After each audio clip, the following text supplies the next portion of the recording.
From where I sit, your unit trusts, your Saccos, and your Treasury Bills would ideally be classified as short-term savings or investment avenues. The main purpose as to why unit trust funds exist is honestly liquidity. So think about unit trust funds as a way or as an avenue for you to invest in bills, for you to invest in bonds, for you to invest in the money market, in the stock market, but with an allowance to liquidate with as little as 2 to 4 working days. Saccos are great in Kenya right now because they are an opportunity or an avenue to borrow more affordably than what some of our banks would actually give us for unguaranteed loans. Please do not join a Sacco where you know nobody, because you will end up having to self-guarantee. If you know you have no use for loans, please don't join a Sacco. Treasury bills are what we call short-term government debt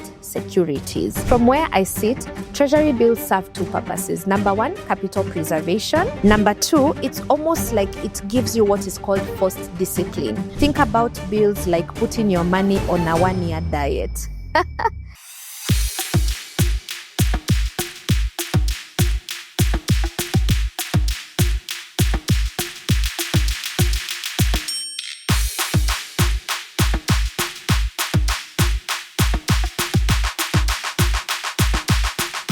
What's up, good people? Welcome back to another episode of Finance Friday. My name is Coach Susan, and as per usual, I am your host, Kama Kawaida. Okay, so we are shooting at Sarova Panafric as per usual. They've been my partners for our Finance Friday episodes for this whole year, and I've really enjoyed my partnership and my stay with them. Now, this year, Sarova actually celebrated 50 years in business, 50 years of refreshing African hospitality. Now, Sarova Hotels has all the experiences you will actually ever need from a hotel. We have the city experience in Nairobi at Sarova Panafric or Sarova Stanley, a heritage property in Nakuru, Sarova Woodlands Hotel, and also Kisumu, Sarova Imperial. If you're one for safaris and you enjoy them, there's also safari experiences at Sarova Mara in Masai Mara. We also have Sarova Lion Hill right inside Lake Nakuru National Park, and Sarova Shaba, which is set along River Ewasonyiro, a perfect place for a quiet, peaceful escape in the Samburu. If you're one for the beach and you're like, nah, I don't do safaris, I prefer the beach, we also have Sarova White Sands in Mombasa. So the next time you are thinking about your vacation, whether it's just a solo getaway, anniversary, or even honeymoon, Sarova actually has all your options. So feel free to check out any branches in the chain of hotels that they have. All right, so today's episode, I want to make it short and sweet, straight to the point, because najua mnataka tu answer. You just want the answer so that you can know how to proceed, okay? So what I'm going to actually do, I'm going to take you through the three. What are unit trusts? What are Saccos? Briefly, I know I've done a video on Saccos, but I'll just still reiterate. And then finally, we will talk about the Treasury bills. And then I will actually guide you on how to actually make the choice as I'm breaking down the individual ones. Maybe for a start, what I can begin by saying is that from where I sit, your unit trusts, your Saccos, and your Treasury bills would ideally be classified as short-term savings or investment avenues, okay? I would look at it with a time horizon of anything between around 12 to 24 months on the maximum. So short term to medium term, okay? And this is why I think a lot of us use those three as a comparison point.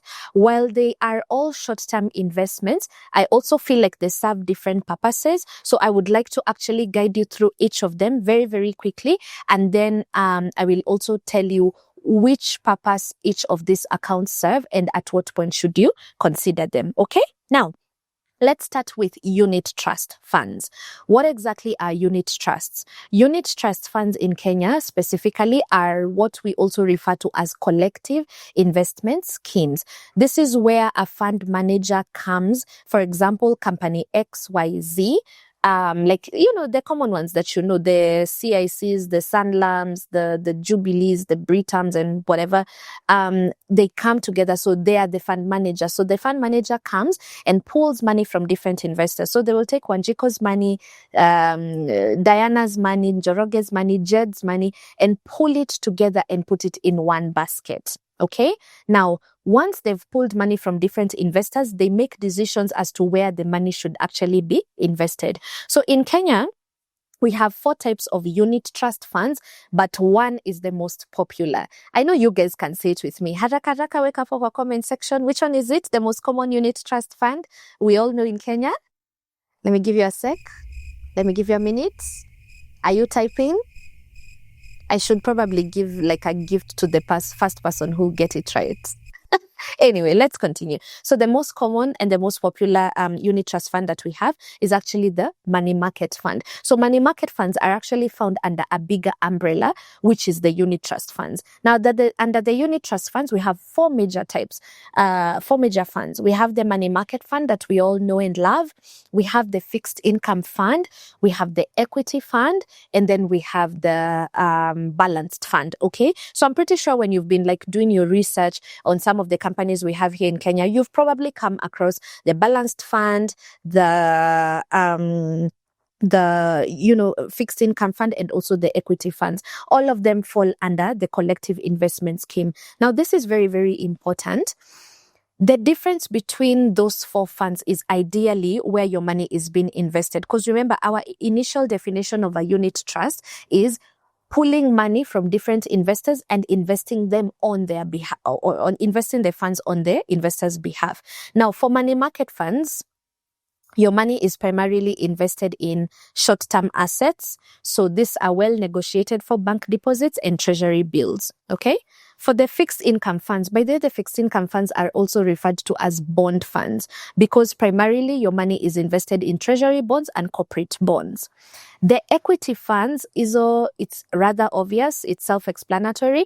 Equities are shares. So anytime you invest in a unit trust and you're investing specifically in an equity fund, your money is being invested in the stock market, okay, or in shares. And then finally, we have a balanced fund. The balanced fund does all of those things. So you'll find it's called balanced because it's giving you exposure to all the different assets. So a bit of your money goes to bills, a bit of your money goes to bonds, a bit of your money goes to the stock market, a bit of your money goes to the liquid, well negotiated for bank deposits. Okay. Now, that is what unit trust funds are. What is their purpose? The main purpose as to why unit trust funds exist is honestly liquidity. Okay. And most of them are low to medium risk. Now, if you look at a money market fund, it's low risk. If you look at fixed income funds, majority of them are low risk. Balanced funds introduce a bit of risk because they've added in a component of the stock market. So those ones are medium risk. And then we have the equity fund at the top in terms of risk. So they are the riskiest because of the exposure to the stock market, which tends to fluctuate a little bit. Okay. So why I said the point of unit trust funds is liquidity. I've paused here. Liquidity is because regardless of where your money is being invested, whether they're doing the money market, the equity, the fixed income fund, most unit trust funds actually allow you to withdraw your money within 2 to 4 working days. So think about unit trust funds as a way or as an avenue for you to invest in bills, for you to invest in bonds, for you to invest in the money market, in the stock market, but with an allowance to liquidate with as little as 2 to 4 working days. So this is one of the reasons why when you look at your fact sheets on some of these companies, you'll realize that there's a portion of the money that is in call deposits or bank deposits. So that when Susan comes today and she wants to withdraw her money, we are able to actually give her in 2 to 4 working days. The only thing I need you to note down here is that as much as they are liquid, you will liquidate at the prevailing market prices. So if you're in the equity fund and at the point you want your money, the markets are down, you could probably withdraw at a loss. You'll still be able to withdraw, but maybe at a loss. If the markets are good, you'll probably withdraw at a gain. Okay? Now, who do these funds suit? Why would you consider a unit trust?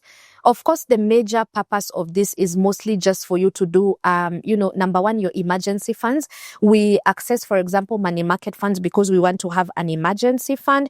We are also saving for some short-term goals like school fees, or we are just putting that money there so that we can invest in bigger assets, like now buying the actual CBK government bonds or doing, real estate investing. So that is who they suit. And people who do not want to lock their money away for long periods of time.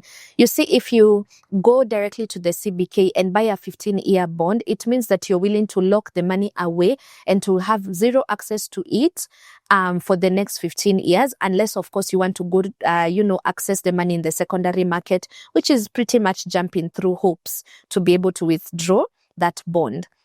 Now, unit trusts are perfect for people who want exposure to bills, to bonds, to the stock market, but with an allowance to withdraw within 2 to 4 working days. What are the pros? Of course, accessibility. We've said we can be able to access our money, very quick withdrawals, and most, if not all of them, are actually regulated by the CMA.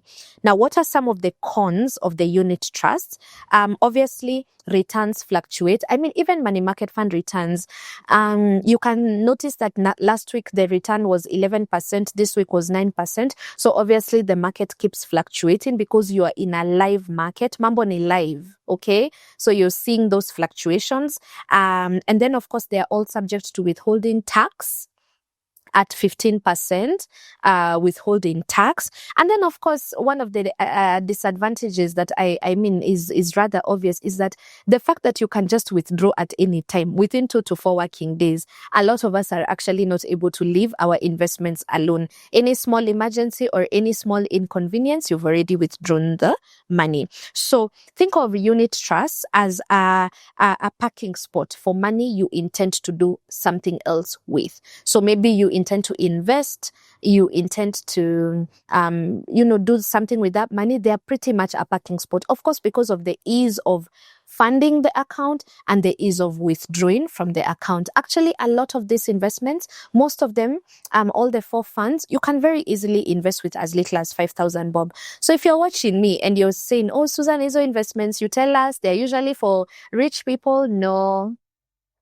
Any of those 4 funds, yes, even the equity fund that gives you access to the stock market, which has been doing very well this year, by the way, most of these companies you can actually do with as little as 5,000 bob, and you can even top up with as little as 1,000 bob. The initial capital could be 5k, but the top ups are around 1,000 bob. So this is accessible to everyone. Okay, now that's unit trust funds. Very quickly, let's talk about the Saccos. What are they? Saccos are just cooperative societies. Again, there's a pooling aspect. You see, the same way unit trust funds pool money from different investors that then invest on your behalf, the Saccos or these cooperative societies also pool money from different members. But the way this money is used is different. In the unit trusts, this money would have been invested in different assets and then it makes a return. Now, in the Sacco, the pooled money creates think about it like a big basket of money that is pulled from different members. And then these members can actually borrow from this particular basket. Now, Saccos are great in Kenya right now because they are an opportunity or an avenue to borrow more affordably than what some of our banks would actually give us for unguaranteed loans. I've had this conversation on previous videos before, and my recommendation has always been, if you're going to be joining a Sacco, you need to do 2 things. Number 1, don't be a lone ranger. Please do not join a Sacco where you know nobody, because you will end up having to self-guarantee your loans. And when you actually self-guarantee your loans, personally, I feel like it beats the logic, because it's like, I've contributed, I gave you guys, let's say 500k. Okay? Then I borrow from the 500k that I have already saved, and you guys charge me an interest for it. Make it make sense. Sijui kama mmenipata. So I've contributed 500k. It's my money. Then if I self-guarantee, I can only borrow maybe up to 70 or 80%. It's not the full amount. Like, you can borrow a large percentage of the money. But when you're self-guaranteeing, you can't borrow more than what you've actually contributed. So in other words, I've saved.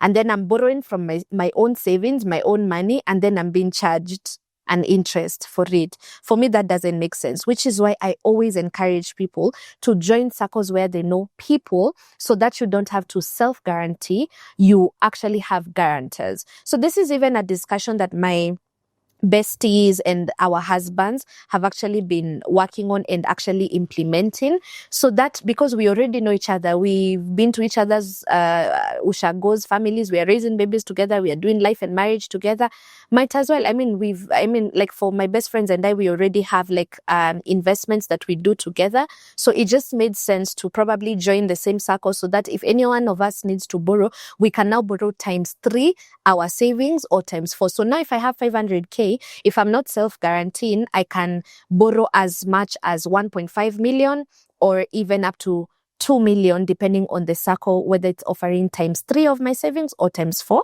of my savings. So ideally, what is the purpose of Saccos? 2 reasons.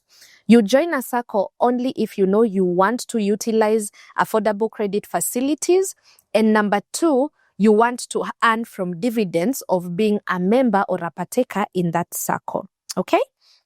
So, who do they suit? Obviously, they suit anyone, whether you're salaried or self-employed, and you want affordable credit facilities, and you also want that just feeling of community ownership. The reason why I call Saccos affordable credit is that if I do not have security, I don't have a logbook, I don't have a title deed, I don't have any security to put in a bank, what I will be taking is an unsecured loans. You guys let me know in the comment section. Nataka niwape homework. Just go onto Google right now or call your relationship manager or text them and ask them in the bank that you use how much they are currently giving for unsecured bank loans. For someone of your caliber, you know yourself and you know like the balances in your bank account. Some of you will be shocked. Some of our banks are doing as high as 18, 19 or even 20% on unsecured bank loans, while your Sacco could probably give you 9, 10 or 11% on your loan. So that is why they are affordable. So obviously that is one of the biggest pros, that the loans are affordable. The calculation on loan repayment in most Saccos is also on reducing balance. And also there's the aspect of just, dividends. As long as you have also bought shares into the Sacco, then you'll also be receiving annual dividends. And guys, some Saccos in Nairobi are doing very, very well. In Kenya, they're doing very, very well in terms of dividends. We are seeing Saccos paying dividends as high as 15, 16 or even 17% per annum on, the dividend payout on individual years. So please also follow up and make sure that when you're contributing into your Sacco, you actually find out how much of my money is going to deposits, how much of my money is going into shares. Because whatever is going into shares, now maybe this is a con of Saccos, any money that you actually buy shares with in a Sacco should be considered non-refundable. Non-refundable in the sense that if you want to leave the Sacco, they can give you your deposit, but for the shares, you'd ideally have to transfer them to a willing buyer within the Sacco. This is why you should join Saccos with your friends that have good money habits, so that if you want to leave the Sacco, you can at least someone who can buy you out and you can sell the shares to them. Okay?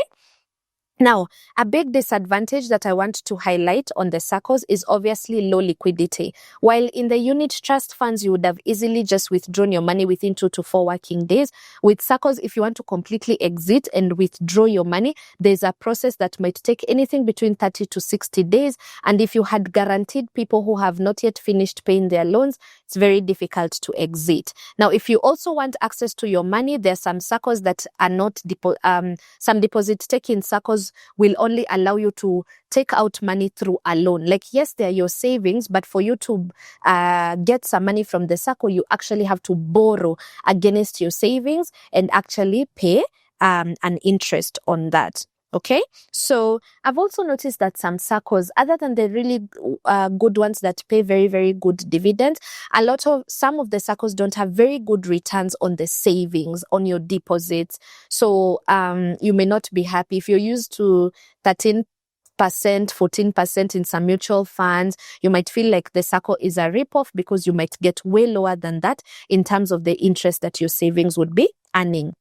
which is why the bottom line of why I personally would join a Sacco is if I know at some point in the near future or later, I intend on taking advantage of the credit facilities for investment purposes or just to do a capital intensive project or just expand my business. If you know you have no use for loans, please don't join a Sacco. Your money is better.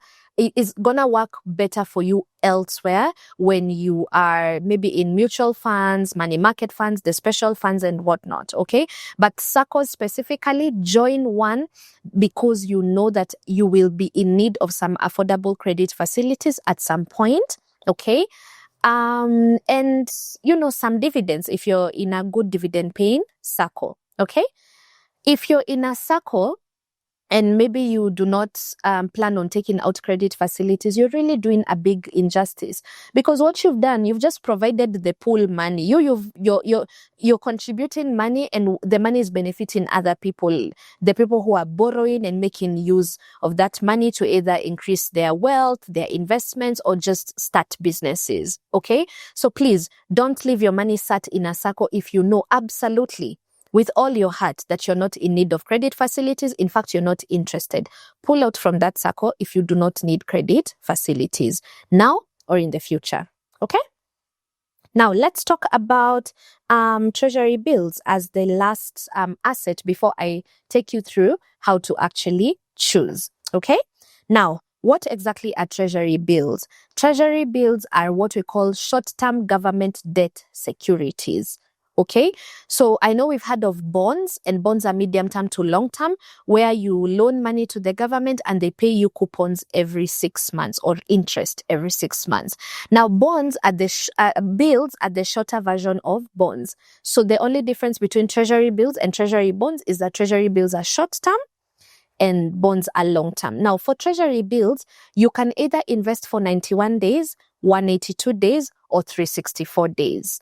Okay, so it's very short term, as you can see. So you're locking money for those number of days that you've chosen, and then at the end of the period, your money is paid back to you with the interest that you've earned over the period. Okay, now what is the purpose of these treasury bills? From where I sit, treasury bills serve two purposes. Number one, capital preservation. All right. Number two, it's almost like it gives you what is called forced discipline. Because when you lock the money in a money market fund, you can withdraw it within 2 to 4 working days. So if you need to lock away money and you're like, Susan, I just need this money far away from me. In fact, I need it somewhere where I cannot access it. But I don't need it like away from me for like 5 years or 7 years, like in a bond. I just want it away for like 3 months or 6 months as I figure out what to do with it, or as I wait for this project to start. So I want to lock it away and I want to put it somewhere where I cannot withdraw, like how I would have withdrawn from a unit trust fund. Okay, so it forces you to be disciplined because you cannot liquidate. You locked it for 91 days. You have to wait for the 91 days to be over to access your money. You bought a bill for 182 days or 364 days. The same applies. So who do they suit? Number one, risk-averse investors.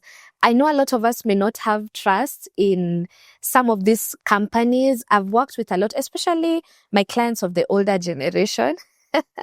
Because I'm in my early 30s. I talk to a lot of like people in their 50s and 60s who are like, and which company is that? And how long have they been here for? And why, and why, and why? And when you're stuck in that analysis paralysis, you actually end up not doing anything.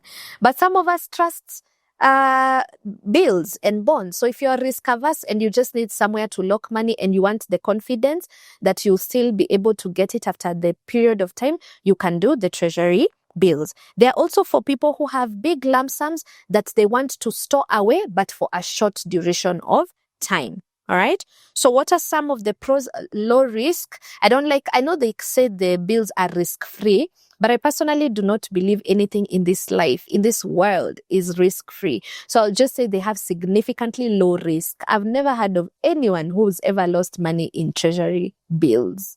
Genuinely, no one. Okay.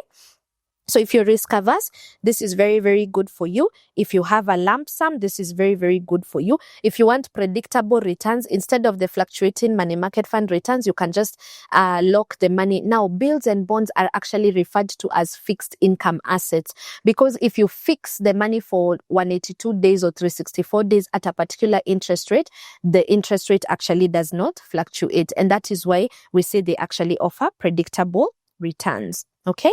Now, what are the cons? I feel like now the disadvantage of treasury bills is that they may not be accessible to everyone. While you can do a money market fund with just 1,000 bob or under 5,000 bob, the treasury bills require 50,000 to 100,000. Okay. So if you don't have access, and that's why I said you need to have lump sums. Okay. So if you don't have the 50K, you may not ideally be able to buy a treasury bill. Okay. Of course, they also have or attract withholding tax at 15% withholding tax. So the interest that you make is taxed at 15% withholding tax. All right. And they also require upfront amount. Like, you need to have the money. It's not like the money market fund where you can start with 5,000 and then you fund slowly by slowly, you top it up. You actually need the lump sum and the upfront amount ready with you to be able to access the treasury bill. Now, think about bills like putting your money on a 1-year diet. Yeah, so it's like you've just locked it away. You can't touch it, but it's actually going to come back stronger because it's going to come back more than what you actually put in. Treasury bills are way better, guys. For the people who like locking their money in fixed deposit bank accounts, please, if you just want to do anything, I know you may be scared of these other special funds and unit trust funds.